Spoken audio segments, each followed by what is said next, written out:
Apa bedanya? Yesus Kristus itu artinya adalah banyak dipakai untuk kitab-kitab bagi orang-orang yang masih baru dalam Tuhan. Kitab Injil, kitab Roma itu kitab-kitab yang seringkali dipakai sebagai pembuka orang-orang yang masih baru. Makanya hubungannya Yesus Kristus. Anda mengenal Yesus tujuannya supaya engkau mengalami Kristus. Yesus itu nama, Kristus itu adalah diurapi atau statusnya dia. Maksudnya saya Tuhan, Yesus Kristus, Anda diperkenakan kepada Yesus, pribadi Yesus, bukan agama ya, pribadi Yesus, supaya Anda mengalami Kristus, mengalami pengurapan, diberkati, dipimpin, diayomi, dilindungi. Tetapi bagi orang-orang yang sudah dalam Kristus, bersama dengan Tuhan sudah lama, Anda diurapi, Anda di Kristus, Anda diberkati, dituntun, dibimbing, dipimpin. Tujuannya supaya Anda lebih kenal Yesus lebih dalam. Bisa dapat ini? Kristus Yesus, Yesus Kristus itu dua hal yang berbeda. Misalnya, orang di sebelah Tuhan Yesus, itu kan dia belum berbuat baik, bertobatnya jadi kayu salib. Waktu dia sebelum meninggal, dia bertobat. Tuhan terima tidak? Terima. Lalu dia meninggal, masuk mana? Firdaus. Terus Anda pasti bilang begini, enak di dia, nggak enak di saya. Pak, di sebelah rumah saya Pak ada hamba Tuhan Pak. Waduh Pak, ini hamba Tuhan Pak. Sudah jatuh, nekat lagi Pak. Ngerokoknya nggak kira-kira, narkoba nggak kira-kira. Anaknya 5 Pak, anak pertama semua. Nanti itu ya. Nah, Pak ini orang betul-betul murtad Pak. Usahanya berantakan Pak, ini orang penipu besar. Terus satu hari dia pesta miras Pak. Masuk rumah sakit seminggu. Saat tergeletak sudah gak ada harapan, dia bilang gini, oh Tuhan Yesus ampuni aku. Bawa aku kembali dalam hadirat-Mu Tuhan. Aku bertobat. Tuhan ampuni kan? Orang bertobat Tuhan ampuni nggak? Tuhan ampuni. Terus dia dipanggil Tuhan. Nah, ada kasak kusuk bilang begini, masuk surga dong. Kan sudah bertobat, pasti masuk. Waduh, enak di dia, nggak enak di gua. Hari ini Anda sudah mengerti. Orang meninggal itu ada 2 tempat. Yang pertama, nggak ada ya orang meninggal ke surga, nggak ada. Meninggal itu kalau dia percaya Tuhan Yesus, masuknya Firdaus. Orang kalau dia nggak percaya Tuhan Yesus, oh meninggal ke neraka. Nanti dulu, nggak cepet-cepet loh. Orang kalau nggak percaya Tuhan Yesus, hidupnya fasik, dia kalau meninggal masuk ke Hades atau Sheol dalam bahasa Ibrania. Apa itu Firdaus? Firdaus itu terasnya sorga. Hades itu apa? Terasnya neraka. Kita harus tahu, banyak orang berpikir dengan cara gampang. Kalau percaya Yesus mati ke sorga. Nggak ada ayatnya. Kepada diam semua, baru tahu. Ya, orang kalau percaya Tuhan Yesus mati masuk tunggu dulu. Ke sorga sama-sama. Jangan saling mendahului sesama hamba Tuhan. Ada ayatnya, ada. Hendaklah anggap orang lain lebih utama daripadamu. Itu ayatnya. Saya Tuhan yang pertama. Jadi kalau orang itu meninggal, itu masuk di 2 tempat, pilih satu, Firdaus atau Hades. Tapi yang masuk Firdaus itu ada 2 golongan, yang meninggal dalam Yesus atau meninggal dalam Kristus. Paulus menginjil, melayani Tuhan, 1 hari dipenggal kepalanya oleh Nero.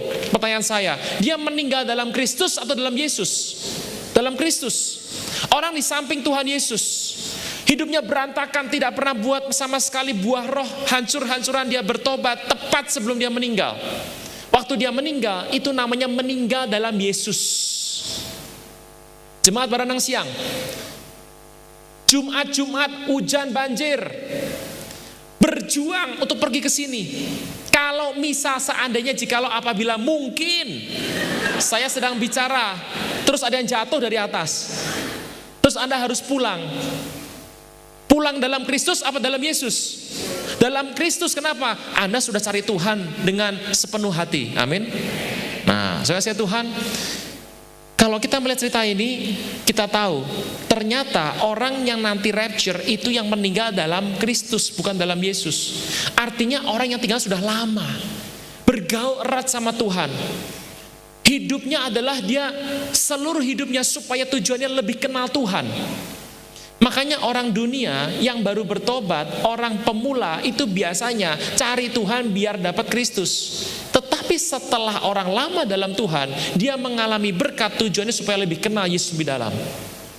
Ayat berikutnya sebagai bukti, Daniel 12. Kitab Daniel, kitab yang paling enak sekali dibahas, ayat 12, pasal 12. Daniel 12, ayat pertama. Pada waktu itu juga akan muncul Mikael, pemimpin besar, the great leader, archangelos. Mikael itu gampang sekali mengertinya, itu adalah malaikat yang ada di posisinya di bawah Tuhan Yesus. Dia disebut sebagai pemimpin besar, archangelos, penghulu para malaikat. Tugasnya cuma satu. Kalau kita melihat yang namanya Gabriel, Gibor Elohim, itu adalah malaikat yang bertugas biasanya untuk membawakan kabar-kabar. Nah, tetapi kalau kita lihat Mikael, ini unik. Mikael itu adalah kapten perang sorga. Tugasnya adalah berperang. Nah, mungkin saya pernah cerita di beberapa tempat, pernah di doa pengerja, doa puasa jam 10 sampai doa harian di hari Selasa, waktu itu di Sukawarna. Saudara Tuhan, berapa dari saudara mungkin dalam hidup ini pernah ada yang mengalami pelayanan malaikat? Beberapa dari Anda juga mungkin pernah melihat malaikat dalam bentuk fisik. Dan itu merupakan pengalaman yang yang luar biasa. Walaupun sebenarnya kita tahu bahwa melihat Tuhan jauh lebih penting daripada melihat malaikat. Melihat malaikat jauh lebih penting daripada melihat setan. Pak, saya lihat di rumah Anda ada setan. Kok yang kelihatan setan terus? Kalau orang lebih gampang lihat setan daripada lihat malaikat, temannya setan.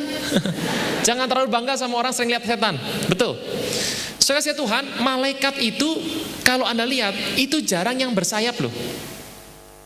Kalau Anda masih bilang bahwa malaikat itu bersayap, kelihatannya Anda salah lihat loh. Yang bersayap itu kerub, kalau jamaknya kerubim, seraf, jamaknya serafim, dan makhluk surga. Nah saudara Tuhan, malaikat hampir jarang yang bersayap. Apakah bajunya selalu putih? Anda boleh tanya para pendoa syafaat di gereja ini, kapan-kapan sharing. Apakah malaikat pasti putih? Tidak. Rambutnya warnanya macam-macam, warna bajunya macam-macam warnanya, nggak harus putih. Yang gambar putih itu memang belum lihat malaikat biasanya. Nah, salah satu malaikat itu biasanya kalau ketemu dengan Anda itu sangat ramah sekali, karena kita adalah semuanya pangeran Allah dan putra-putri Allah, Tuhan sendiri. Nah, malaikat itu tuh biasanya merayani kita dengan penuh sukacita dan sangat murah sekali untuk senyum. Tapi ada satu malaikat yang hampir tidak pernah senyum, namanya Mikael. Kalau Anda ketemu malaikat, gede, sterk gitu ya, tegap sekali, dan mukanya tuh lurus, tanpa senyum. Kamu Mikael ya? Dia diem aja. Kamu Mikael kan? Dia diem aja. Beneran nih, Mikael kan? Terus dia bilang gini, artinya Mikael tuh. Jadi, dia biasa membawa pedang atau busur atau lembing atau perisai. Dia membawa senjata semacam itu. Gampang sekali ngelihatnya. Nah, hari ini saya nggak bahas mengenai penampakan malaikat.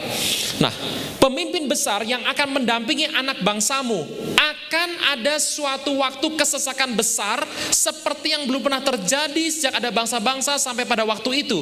Tapi pada waktu itu bangsamu terluput, ya ini barang siapa didapati namanya tertulis dalam kitab. Ini peristiwa apa? Aniaya besar ini. Jadi sebelum aniaya besar, Mikael datang toh. Untuk apa? Untuk mendampingi anak bangsamu. Supaya apa? Perhatikan baik-baik. Sebelum kesesakan besar, Mikael datang mendampingi anak-anakmu untuk meluputkan.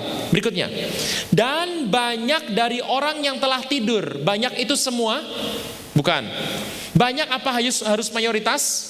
Tidak. Contoh. 1 miliar saya ambil 1/5. Mayoritas bukan? Bukan. Tapi 200 juta itu banyak apa tidak? Banyak. Kata banyak itu gak boleh ditafsirkan sebagai semua, tidak boleh ditafsirkan sebagai mayoritas. Banyak ya banyak. Dan banyak dari antara orang yang telah tidur dalam debu tanah akan bangun. Ini orang mati bukan? Nah, dikatakan di sana akan bangun sebagian untuk mendapat hidup yang kekal. 2, sebagian mengalami kehinaan. 3, sebagian mengalami kengerian kekal. Jangan disambung itu. Jadi ada 3 golongan orang mati. Orang meninggal kedua tempat, Hades atau Firdaus. Tapi orang meninggal ada 3 golongan. Yang pertama untuk mendapat hidup yang kekal. Orang yang meninggalnya di Firdaus sama di Hades. Yang di Hades itu adalah mereka yang tinggalnya tidak percaya Tuhan, mereka meninggal masuk sini, ini mendapat ngeri kekal. Ngeri. Tetapi mereka yang tinggal di Firdaus itu ada 2 macam. Pertama dapat hidup kekal, yang kedua dapat hina. Ini buktinya. Ada 3. 1 mengalami kengerian, kehidupan kekal, dan kehinaan. Kenapa yang di Firdaus ada yang mendapat hidup kekal, ada yang hina? Yang di Firdaus itu hidup kekal karena mereka itu rapture, meninggal dalam Kristus. Sedangkan yang hina, orang sudah percaya Tuhan Yesus, terima Tuhan Yesus, tetapi karena hidupnya berantakan, dia meninggal. Sebelum meninggal dia masih ngaku Tuhan, dia nggak terhilang. Orang seperti ini itu adalah orang yang akan mengalami kehinaan. Kenapa hina? Sudah terima Yesus tapi nggak rapture. Ini saya bicara mengenai orang mati ya, bukan orang hidup ini. Jadi ada orang meninggal dalam Kristus, itu yang sungguh-sungguh hidupnya tergadai buat Tuhan. Ada yang orang meninggal dalam Yesus, orang itu yang penting bertobat, selesai, sudah. Jadi hidupnya berantakan, sebelum meninggal dia bertobat. Nah itu adalah tipe-tipe orang yang meninggal dalam Yesus. Di mana mereka pada saat nanti kita naik, mereka tinggal tetap dalam kuburan, beristirahat di Firdaus. Kesian dong Pak, sudah bagus ketimbang di luar ketemu antikristus. Sudah bagus di dalam. Nah, mari kita lihat pelan-pelan ceritanya. Saya ulang kembali 1 Tesalonika 4. Jadi orang mau rapture itu adalah 1, waktu dia meninggal dalam Kristus. Mau rapture nih. Nah, kita lihat tanda-tandanya rapture. Nanti Pak, tiba-tiba kalau saya lagi tidur suami saya hilang, itu kelayapan. Istri saya hilang Pak, itu beli nasi liwet di depan. Sebab pada waktu itu ayat 16, Tuhan sendiri. Jadi rapture itu yang jemput siapa? Tuhan Yesus. Tuhan dengan suatu seruan, with a shout, bahasa Inggrisnya, dengan satu seruan. Kata bersama saya seruan. Nah ini pasang ini aja. Nah kata seruan itu menggunakan bahasa Yunani keleusma. Kata bersama saya keleusma. Keleusma itu artinya adalah teriakan yang besar, the voice of command, perintah, the voice of incitement. Nah, apakah kata keleusma sering dipakai? Oh sering. Masih ingat waktu Tuhan membangkitkan Lazarus? Dia bilang gini, Lazarus sudah mati 4 hari. Balsam Yahudi dipakai supaya tubuhnya leleh. Nah Lazarus sudah mati 4 hari, jasad reniknya sudah ledes, melting, leleh kemana-mana. Sudah gak muncul, sudah basah semuanya berbau. Saya Tuhan, Yesus bilang gini, Lazarus, itu semua jasad reniknya kumpul jadi satu. Terus dia bilang, keluar maneh. Dia keluar, kuduk, keluar. Tangkap ya? Itu dipanggil, itu keleusma. Pada zaman itu kalau saya menyebut kata raja, raja itu panglima bala tentara. Raja itu panglima. Zaman dulu raja kalau perang di depan. Nggak kayak raja zaman sekarang. Kamu maju, aku mundur. Kamu maju, aku mundur. Itu zaman sekarang. Zaman dulu raja perang di depan. Alexander Agung adalah tipe seorang pemimpin yang sering sekali dan senang sekali perang di depan. Dia selalu bilang begini, serbu. Itu perintah serbu, itu perintah keleusma. Kalau Anda bantah, itu namanya desersi. Serbu. Ada yang teriak, serbu. Sama kata-kata, beda nada, beda arti. Saya Tuhan, keleusma itu perintah. Misalnya begini, mari. Kata mari, Yesus datang dan berkata, dengan seruan, mari. Semua yang meninggal dalam Kristus, tubuhnya kumpul. Jadi satu kumpul semua. Kemudian plus ada bunyi nafiri. Bunyi. Kumpul semuanya. Terus bunyi nafiri yang kedua. Alkitab bilang dengan seruan. Suara seruan ini begitu keras, Anda tidak pernah dengar sebelumnya, dan suara itu memekakan gendang telinga hampir pecah. Ada beberapa buku yang saya pernah rekomendasikan kepada Anda di pertemuan bulan lalu. Yang pertama adalah Sorga Terbuka. Yang kedua adalah Pewahyuan Sorga Neraka. Yang ketiga, Heaven is so real, surga itu nyata, dari Cho Thomas. Yang dua terakhir ditulis oleh orang yang sama, Dr. Jerok Lee dari Korea Selatan. Dia menulis buku dengan judul Sorga dan Neraka. Saudara Tuhan, kalau Anda membuka websitenya Cho Nam Thomas, Cho Nam Thomas itu mengumpulkan semua penglihatan di muka bumi yang kira-kira artinya adalah rapture. Dia kumpulkan semua penglihatan itu, kemudian penglihatan itu sama dia diartikan. Kalau ada yang bagus ditampilkan. Salah satunya adalah seorang saudari bernama Vanessa dan Ruby dari Amerika. Miss Vanessa sama Miss Ruby itu pernah melihat penglihatan. Dia bilang pada saat ada rapture itu ada bunyi yang keras sekali sampai gendang telinga dia hampir pecah. Saudara Tuhan, saya merekomendasi Anda membaca. Kenapa? Dia tulis penglihatan itu dalam bentuk pemahaman firman Tuhan yang alkitabiah sekali. Dan betul, kata keleusma itu artinya menggentarkan gendang telinga. Bapak Ibu pernah tahu yang namanya pesawat Concorde dari Prancis? Itu kalau dia mau turun atau mau landing atau dia mau take off, itu nggak boleh ada perumahan di samping bandara. Tidak seperti kita.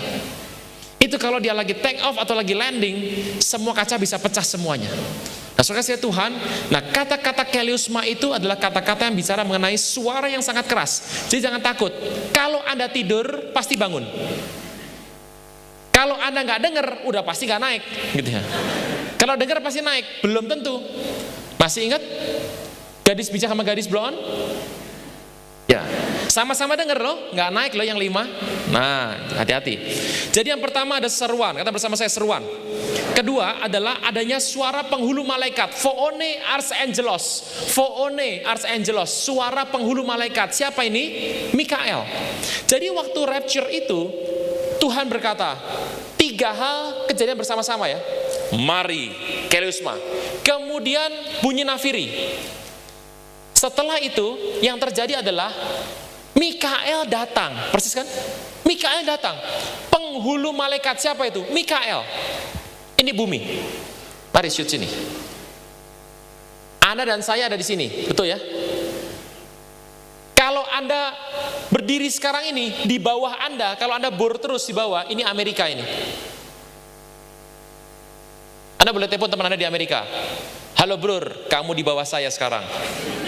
Dia bilang, enggak, kamu di bawah saya, berantem deh. Nah, kalau malaikat, saya bacakan berikutnya.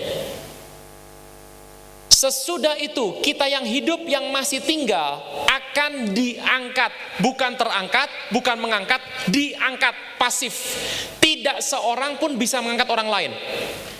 Percuma sering ke gereja pengen deket pendeta, kalau rapture tinggal pegangan. Percuma. Ke sorga rapture tidak gandeng-gandeng. Suami Anda naik, suamiku, suamiku. Anda nggak bisa. Istri naik, istriku, kayak Pai Sucen, siluman ular putih naik. Nggak bisa. Nggak bisa. Setiap orang bawa diri masing-masing. Nah, pada saat rapture, yang terjadi adalah, dia katakan, sesudah itu kita yang hidup, ayat 17, yang masih tinggal hari ini, akan diangkat bersama-sama dengan mereka. Mereka itu siapa? Yang meninggal dalam Kristus. Ke dalam Jadi pas nanti Anda naik tuh, Anda masuk kemana? Ke dalam. Masuk ke awan. Menyongsong Tuhan di mana? Di angkasa. Jadi kita lihat dengan jelas, Mikael itu bawa awan.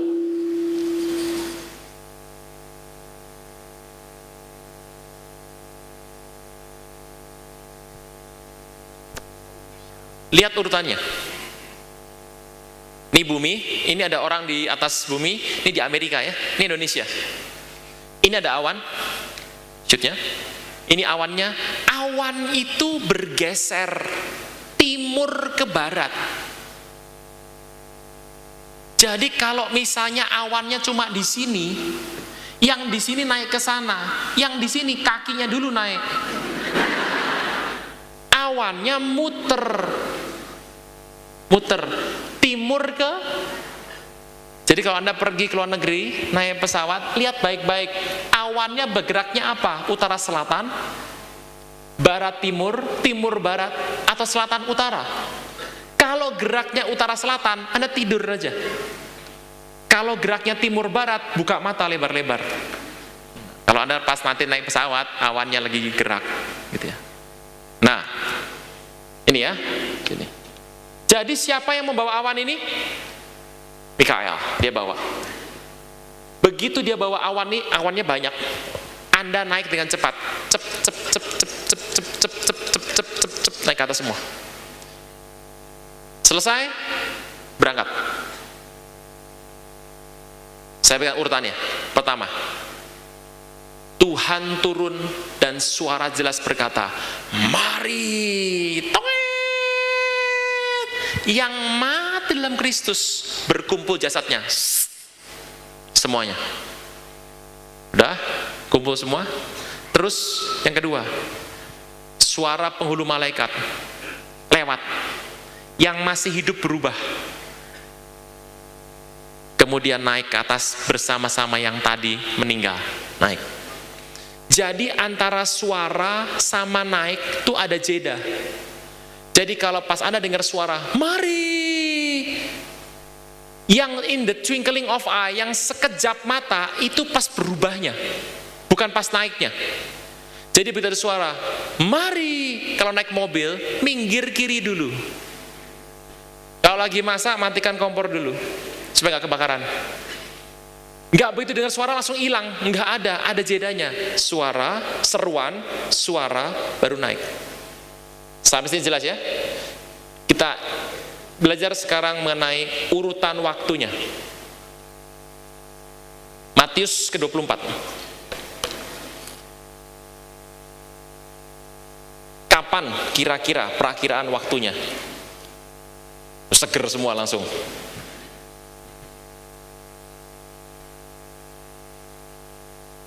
Matius 24 ayat ke-30.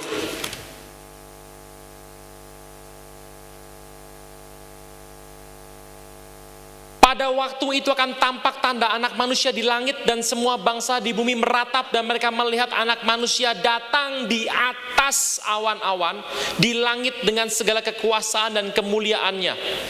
Saya bacakan Markus 13 ayat ke-26. Pada waktu itu orang akan melihat anak manusia datang dalam awan-awan dengan segala kekuasaan dan kemuliaannya. Pertanyaan saya, ini adalah rapture atau second coming? Jawabannya adalah second coming. Karena kalau kita tahu yang namanya second coming itu persis ditulis di sana. Semua orang melihat. Pertanyaannya, pada saat rapture semua orang lihat nggak? Semua orang? Tidak. Hanya yang percaya. Kedua, semua bangsa di bumi meratap karena mereka melihat anak manusia. Saya mau tanya, rapture itu sukacita atau ratapan? Orang yang tidak rapture itu tidak bisa meratap. Nanti meratapnya pada saat sudah selesai semua baru meratap. Selesai Tuhan, Matius 24 ayat 30 itu adalah second coming. Lihat ayat ke-36. Tetapi tentang hari dan saatnya, tak seorang pun yang tahu, malaikat di sorga tidak, dan anak pun tidak, hanya Bapa sendiri. Pertanyaannya, ini second coming atau rapture? Ini second coming lagi. Kenapa? Karena ayat 30 sudah second coming. Ayat 36 second coming. Kalau Anda melihat dengan jelas, Markus 13 juga bilang demikian. Tetapi tentang hari atau saat itu tak seorang pun yang tahu, malaikat di sorga tidak, anak pun tidak, hanya Bapa. Yang kita tidak mengerti itu adalah hari dan saat. Kata saat itu sebetulnya nggak cocok. Karena kalau Anda bilang saat, itu bisa tahun, bisa bulan, bisa periode, bisa menit, bisa detik, itu saat. Tetapi sebetulnya yang dipakai bukan kata saat, yaitu kata hora. Hari ditulis dengan bahasa hemera. Sedangkan saat itu sebetulnya adalah jam atau hora, hour. Jadi sebetulnya yang kita tidak tahu itu adalah hari dan saat. Tetapi perhatikan baik-baik. Itu ayat 36 bicara mengenai second coming. Yang Yesus nggak tahu itu second coming. Makanya perhatikan baik-baik kata-kata anak manusia dan raja atau Tuhan. Kata anak manusia itu berarti Yesus sedang menundukkan dirinya di bawah kehendak Bapa. Makanya bedakan antara rapture sama second coming. Ini rapture. Ini second coming. Rapture itu adalah kerajaan Kristus. Yang datang Yesus. Tujuannya apa? Membuat kerajaan Yesus, yaitu kerajaan 1000 tahun. Tetapi yang namanya second coming, itu yang datang gak cuma Yesus. Anda dan saya yang ikut rapture, ikut datang di situ. Halo? Ulang-ulang. Pada saat second coming, itu yang datang adalah Yesus dengan mempelainya. Berarti Yesus datang bersama dengan Anda dan saya. Buku Kom bilang begitu. Kom 100, seri 136 dan 7. Gitu ya. Nah, rapture tujuannya untuk membangun kerajaan Kristus. Sedangkan second coming tujuannya membangun kerajaan Bapa, kerajaan kekal. Karena membangun kerajaan Bapa, Yesus itu sebagai anak manusia, sebagai pelaksana, eksekutor tugas Bapa, sebagai stafnya Bapa, maka dia menyebut anak manusia. Itu sebabnya dikatakan bahwa nanti pada saat second coming, anak tidak tahu, malaikat tidak tahu, cuma Bapa yang tahu. Kenapa? Second coming ini proyeknya Bapa. Rapture proyeknya Yesus. Berikutnya, Matius 24. Bilang begini. Matius 24 ayat 30 bilang itu second coming. Sedangkan Matius 24 ayat 36 itu juga second coming. Lihat ayat ke-38. Sebab sebagaimana mereka pada zaman air bah, makan, minum, kawin, mengawinkan, sampai pada hari Nuh masuk dalam bahtera, mereka tidak tahu akan sesuatu sebelum air bah itu datang dan take them all, melenyapkan mereka semua. Demikian pula halnya kelak pada kedatangan anak manusia, bukan kedatangan raja, anak manusia. Perhatikan baik-baik, Bapak Ibu, ini bahtera.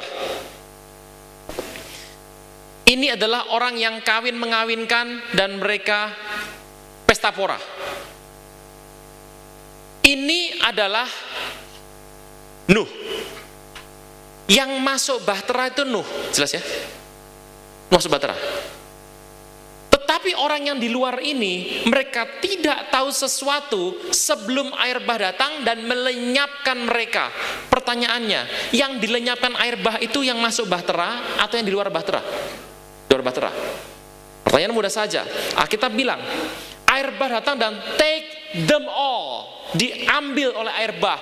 Yang mati yang diambil, apa yang ketinggalan? Air bah datang dan mengambil mereka. Pertanyaannya, yang mati yang ada di bahtera, yang ketinggalan atau yang diambil? Yang ketinggalan. Baca ayat bawahnya. Ini masih satu perikop ya. Pada waktu itu kalau ada dua orang di ladang, yang seorang dibawa, yang lain ditinggalkan. Ada dua orang perempuan sedang putar batu kilangan, yang seorang dibawa, yang lain ditinggalkan. Banyak beberapa orang, ingat khotbah akhir zaman saya pernah bilang, ini tafsirannya banyak macam-macam tafsirannya. Jangan dibuat sebagai pertentangan, tapi pengkayaan. Saudara kasih Tuhan, dikatakan di sana ada dua perempuan, yang satu dibawa, will be taken, diambil, satu lagi ketinggalan. Pertanyaan saya, yang mati yang mana? Yang dibawa apa yang ketinggalan? Saudara kasih Tuhan, ada yang mengatakan ini ayat rapture. Sehingga yang dibawa itulah yang selamat. Tolong lihat baik-baik. Kalau ayat 30 second coming, ayat 36 second coming, ayat 38 apa? Second coming. Perempuan di ladang itu adalah dua perempuan yang sama-sama tidak di rapture.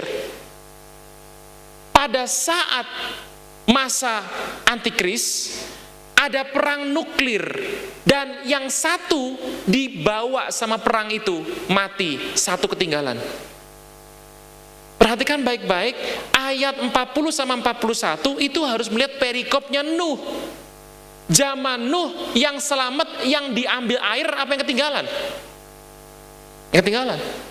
Itu atasnya, ini bawahnya, analoginya di bawah. Dikatakan di sana, pada waktu itu kalau ada dua orang di ladang, yang seorang will be taken, diambil. Yang lain ditinggalkan. Dalam orang yang ketinggalan dalam rapture, tinggal dua kemungkinan. Anda dibawa mati oleh perang nuklir, atau Anda tidak menolak Yesus tapi tetap hidup. Nah, saudara Tuhan, jadi Matius 24 itu bicara di ayat ke-29 sampai ayat ke-42, itu adalah second coming. Rapture itu yang mana? Rapture itu Matius 25. Sesi pertama saya akan tutup dengan ayat ini. Pada waktu itu hal kerajaan sorga, titik. Pernah membaca kalimat bilang begini, the time is fulfilled, the kingdom is on hand. Waktunya sudah genap, kerajaan Tuhan sudah tiba. Pertanyaan saya, kerajaan sorga itu siapa? Yesus. Jadi kalau dia bicara kerajaan sorga, itu dia bicara siapa? Carilah kerajaan Allah dan kebenarannya. Dan saya, siapa kerajaan Allah? Yesus. Saudara Tuhan, the time is fulfilled, the kingdom is on hand. Waktunya sudah genap, kerajaan sorga sudah tiba. Siapa itu? Dia sendiri. Jadi kisah Matius 25 itu bicara mengenai kerajaan Kristus. 1000 tahun. Kalau saya bicara 1000 tahun, kerajaan Kristus sudah pasti bicara mengenai rapture. Dikatakan di sana, ada 5 gadis bodoh, 5 gadis bijak. Ayat 5. Ayat 5. Tetapi karena mempelai lama tidak datang-datang, mengantuklah mereka semua, lalu tertidur. Ini 10-10-nya ini tertidur. Kata tertidur itu artinya mati. Jangan lupa, doa Tuhan Yesus sebelum dia meninggal. Ke dalam tanganmu aku menyerahkan kehidupanku. Itu doa semua anak Yahudi sebelum tidur. Doanya begitu. Bagi orang Yahudi, tidur sama mati itu sama. Perhatikan, Lazarus meninggal. Apa Tuhan bilang? Oh enggak, dia cuma tidur. Tidur. Tidur itu adalah sama. Kenapa? Orang tidur bangun melihat dunia. Orang mati begitu bangun dia melihat dunia yang berbeda. Nah, saudara Tuhan, kisah ini memberikan penegasan bahwa pada zaman Yesus pun Tuhan Yesus hampir tidak pernah menyebut secara eksplisit orang hidup, naik hidup-hidup. Hampir tidak pernah dibahas. Di kitab ini dikatakan nanti yang naik 5 naik, 5 tinggal. Kalau Anda mau mengartikan ini sebagai 5 orang naik, yang 5-nya tidak mati, juga boleh. Perhatikan ayat 13, ayat terakhir, sebelum kita selesai. Matius 25 ayat 13. Ini yang ngomong Tuhan sendiri, yang ngomong Tuhan sendiri. 2-3. Karena itu, berjaga-jagalah, sebab apakah di sana ditulis anak manusia nggak tahu? Tidak. Apakah ditulis malaikat tidak tahu? Tidak. Berarti yang nggak tahu siapa? Cuma kita yang nggak tahu. Yesus tahu nggak? Tidak pernah ada kata-kata di situ Yesus nggak tahu. Dalam 2 perikop, dalam 2 pasal Tuhan bicara, yang satu anak manusia nggak tahu, satu lagi dia bilang cuma kamu yang nggak tahu. Berarti kalau Tuhan datang rapture kerajaan Tuhan untuk dia jadi raja di sini, Yesus tahu nggak? Tahu. Tapi kalau di sini gimana? Dia menundukkan dirinya di bawah kehendak Bapa. Saudara Tuhan, jadi soal rapture yang kita tidak tahu itu adalah hari dan jam. Jam, bukan saat, jam. Bahasa aslinya jam. Hora, hour.